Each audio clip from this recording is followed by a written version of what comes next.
Welcome to episode 15. I was planning on addressing the devastating effects of transgenderism on women, but then I came across an article from the Council of Canadians called What You Need to Know About Parental Rights Protests. Now, since school board trustee elections are imminent, I felt this took priority. We need to have discussions. We need to be able to answer people's questions. We need to ask questions because this vote is more than a protest. This vote will shift things or not. And so I just thought we could equip ourselves today. Now, this article can seem overwhelming if you just quickly read through it. It has the capacity to evoke a gut response. And upon closer inspection, in my opinion, it's just fear-inciting disinformation. And the disinformation is what's floating around. It's what the media carries. So it's really important that we can answer and have conversations with people.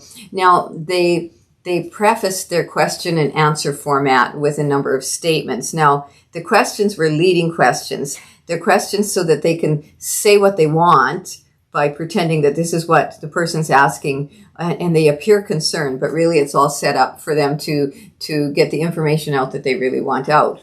So the number of statements that they started with, there was 3 of them. And the first one is, they are building momentum. Thank you for noticing. So we must organize against forces that seek to divide, says those who are trying to divide families and people from their body parts. Pot calling the kettle. Share this resource, have conversations, show up and support, because they wanted people to come and protest against the people that were protesting for family rights and values and to address the curriculum issues in the school. So might I ask a favor? If you haven't, would you be willing to tackle the fear that someone might unfriend you? And would you share the videos I've recorded? There's a lot of weird stuff that's happening. I had a friend share it, the last one in front of me, and we were both on our phones, and I'm like, you were going to share it? And they said, yeah, I did. And they went to share it 3 times. It never once registered on my phone. 3 days later, I got a notification that this friend had shared my post. I think I've triggered something, and I don't totally understand algorithms, how everything works. I haven't been canceled, but it's really important. People are feeling supported, and we have to communicate because the mainstream media isn't. So significantly more important, will you have conversations and ask people questions? Who are you voting for? Why? And be ready to answer. And I'm going to give you some really significant points today. So school board elections, they're more than a protest. Some school boards usher parents out of the room.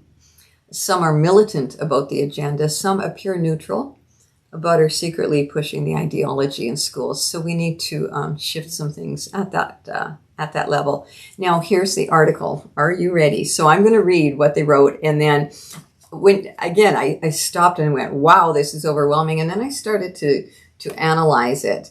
So I'll read what they said, and then you'll catch my responses. They'll be in a little bit different tone. So it is important to note that the Sexual Orientation and Gender Identity Program, which we've been referring to as SOGI from the beginning, is one of the stated targets of the protest. Yes, and it is not sexual education. True.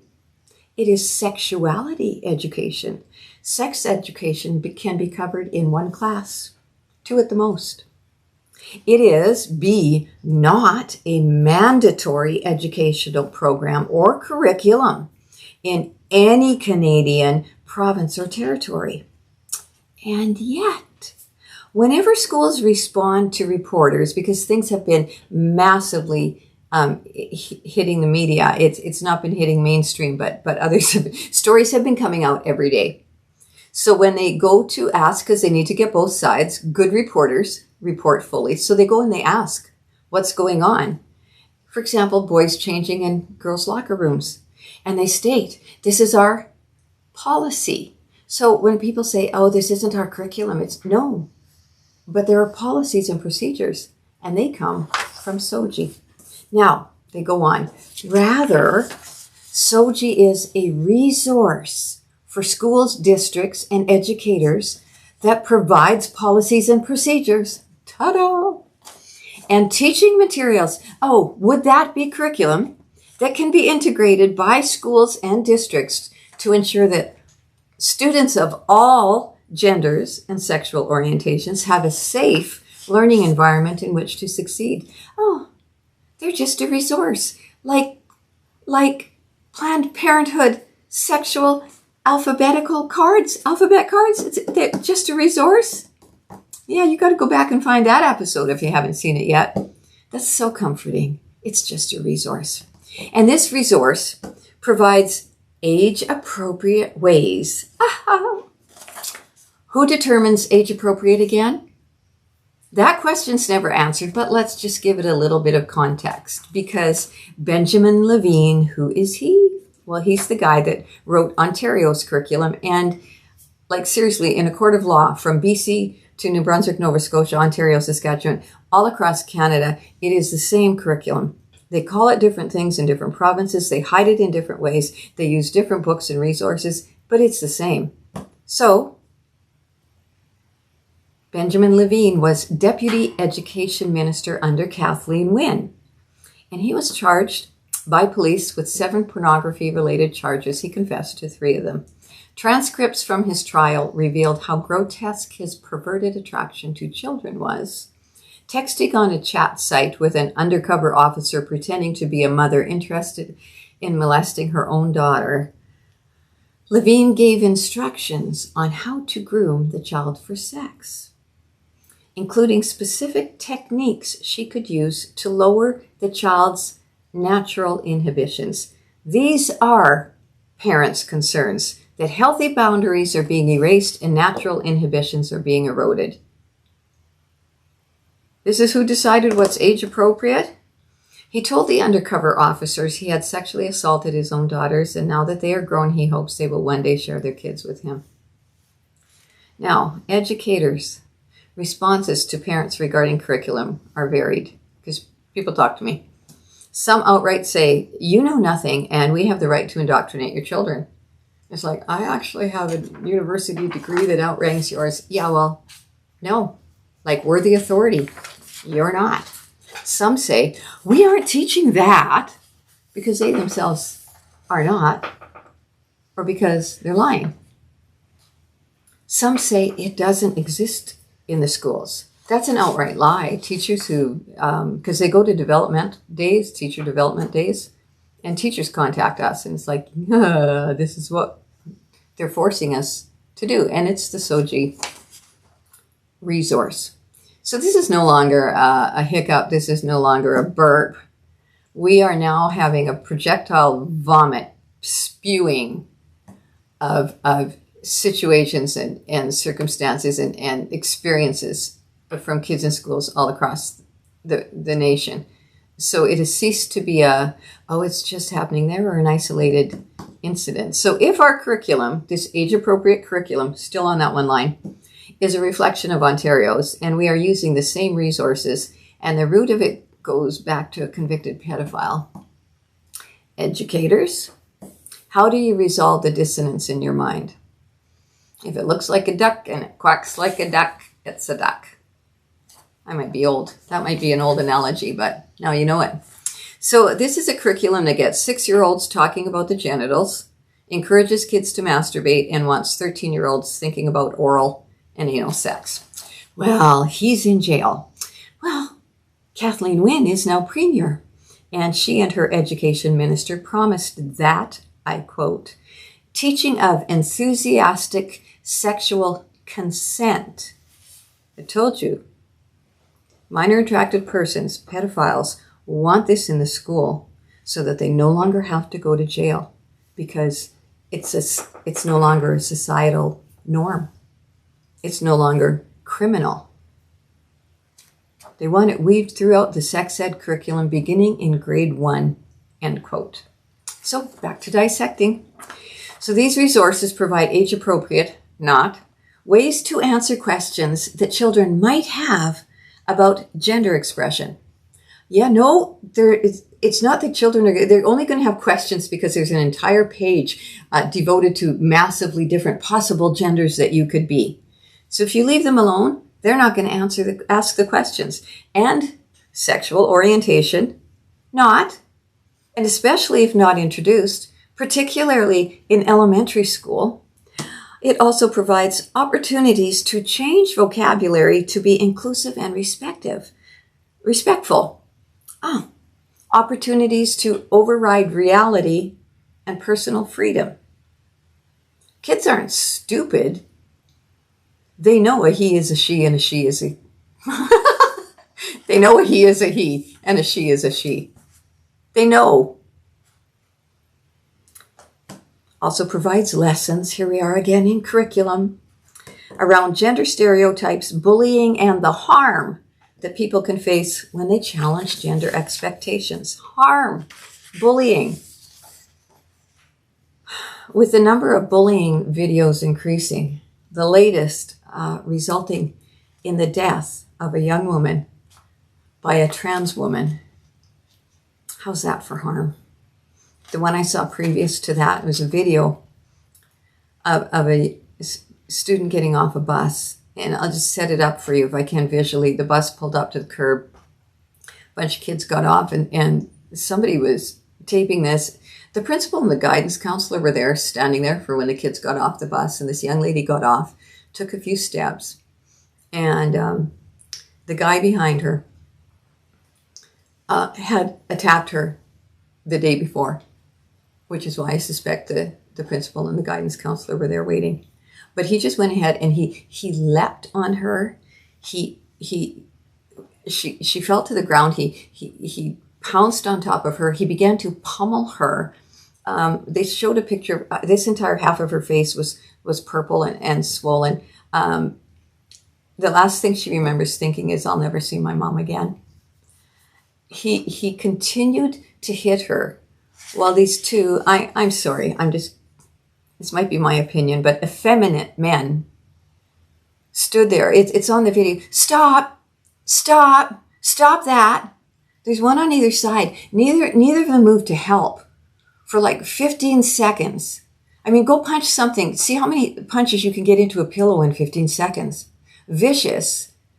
One of them leaned back and kicked his calf with his foot. Didn't even register to the perpetrator. And finally they looked at each other and they went in and they grabbed and they pulled him off. She didn't move. She couldn't move. She couldn't get up. Now that young man is angry, is messed up, and needs help. Turning him into a woman only made another woman suffer. So the victim costume is off and what is underneath it is ugly. So you can answer it with that. Have you seen pictures of trans people? Okay. I'm just going to go on. So they can have a safe learning environment for whom that young lady isn't safe. And then the next paragraph, there was some kind of question. Phrases like parental rights. Phrases. So parental rights aren't, it's just a phrase. Parental rights is a phrase. Have become a smokescreen. So they're not rights. They're a smokescreen being used by politicians. Oh, you parents, you're being used by the politicians and those protest leaders. So now the name calling starts. Now, this is a common strategy when you've lost an argument.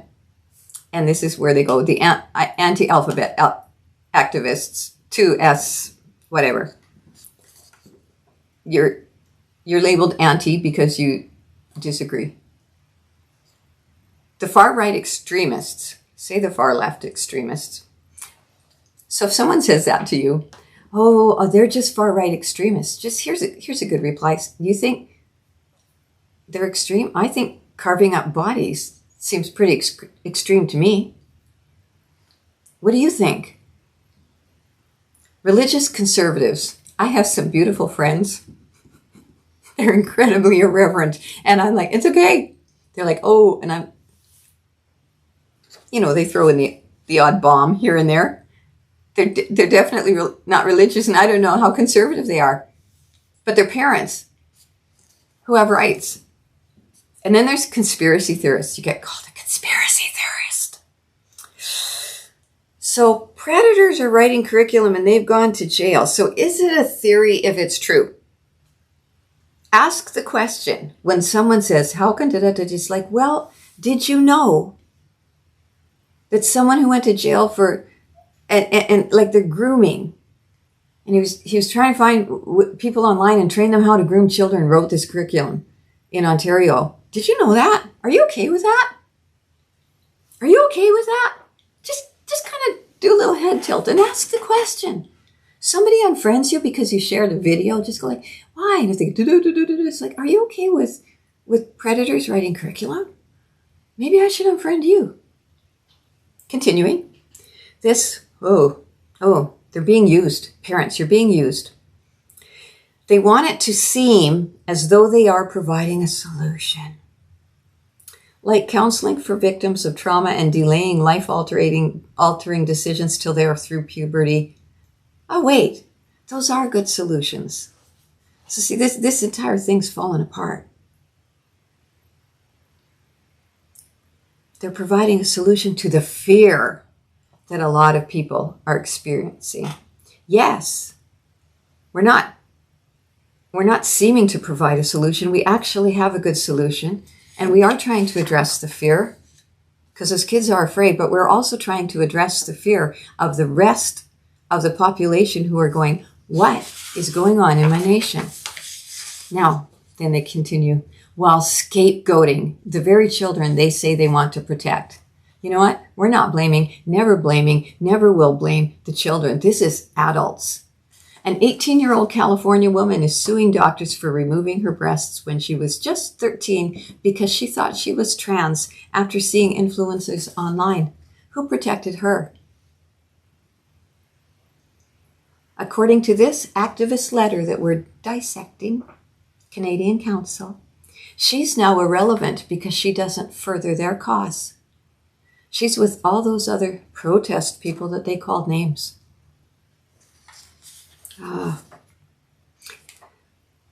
Scapegoating the very children they say they want to protect and the community they pretend not to hate. Biology is never hateful, and men aren't women. Now, because we don't hate, and that's starting to come up, it's starting to get a little bit of traction now that disagreement is not hate has been vocalized. And anybody who rationally has a conversation or an argument or a disagreement with anybody, including people they love, like your spouse or your children, you don't hate them. So now they have to resort to accusing us of pretending. Now, listen, some people are really annoyed. They're frustrated. They're angry, which is not the same as hate. So for a group of people that are so controlled by emotions, you'd think they'd have a little bit more skill in defining and identifying them.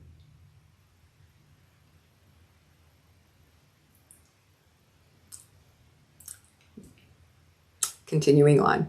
They are fanning the flames of people's anxieties to distract from the real causes of social, economic, cultural, and political grievances. Well, that's a mouthful, and it's totally irrelevant. But it makes for a great segue into their next accusation. Polyev, and listen, I don't care who the political party is. They're either for protecting children, all of them, or they're not. This is where we are.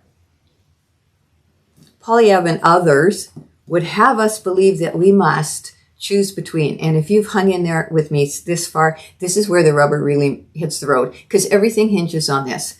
We must choose between the health and the well-being of trans and gender diverse individuals and the rights of parents, or in some cases, religious communities. This is a false dichotomy, their words, and we reject it. You know what? Yes, this is a false dichotomy. Did you catch it? Did you hear? It wasn't what they said. It was what they didn't say. It was the group they ignored. It's a triad, because I don't think Accusatory is a word. I'll have to look it up. They missed out and ignored all those students that the parents in the religious communities and gays against groomers are speaking for. Go back and listen. I've been speaking for helping trans kids all the way through this.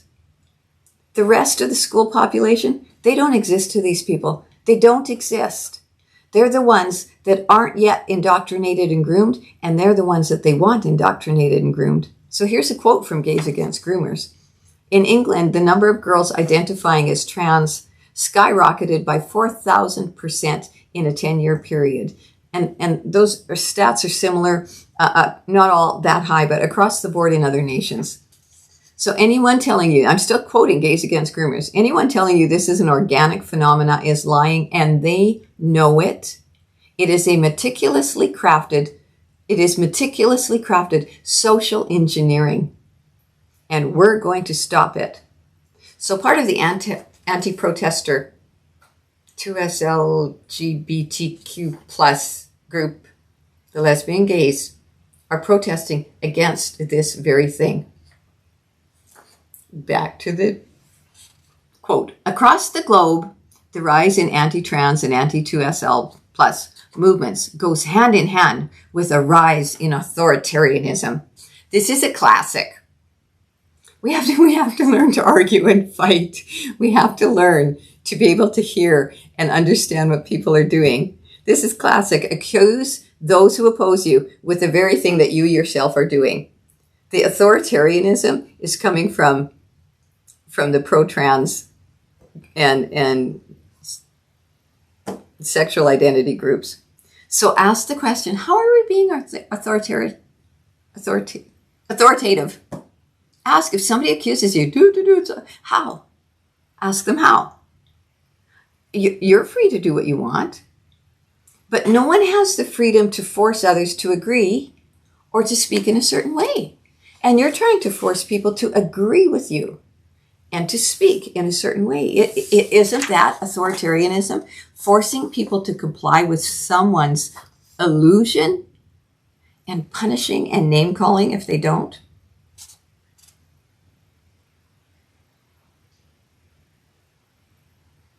Yeah, I have to tell you a story.